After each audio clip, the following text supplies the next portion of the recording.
ನಾನು doctor Javed, orthopaedic surgeon, ಮೂಳೆ ತಜ್ಞರು.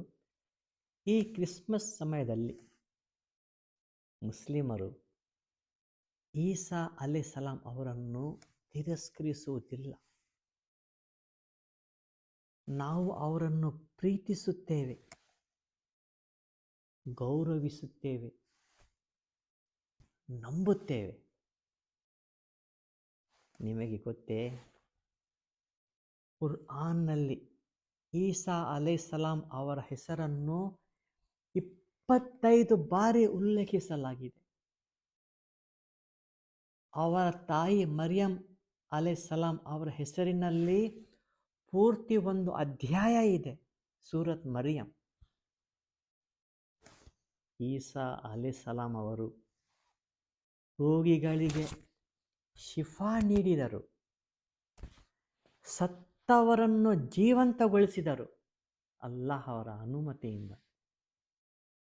ಆದರೆ ಅವರು ಎಂದಿಗೂ ಹೇಳಲಿಲ್ಲ ನನ್ನನ್ನು ಪೂಜಿಸಿ ಎಂದು.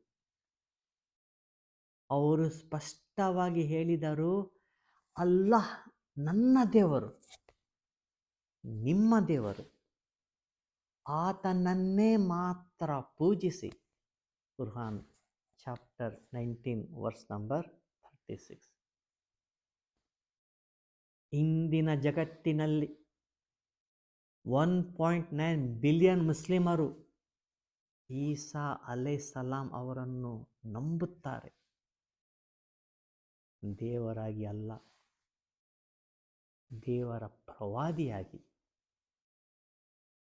ಈಸಾ ಅಲೈಹಿಸ್ಸಲಾಂರನ್ನು ಪೂಜಿಸುವುದರಿಂದ ನಾವು ಅವರ ಸಮೀಪವಾಗುವುದಿಲ್ಲ, ಅವರ ಸಂದೇಶವನ್ನು ಅನುಸರಿಸುವುದರಿಂದ ಸಮೀಪವಾಗುತ್ತೇವೆ.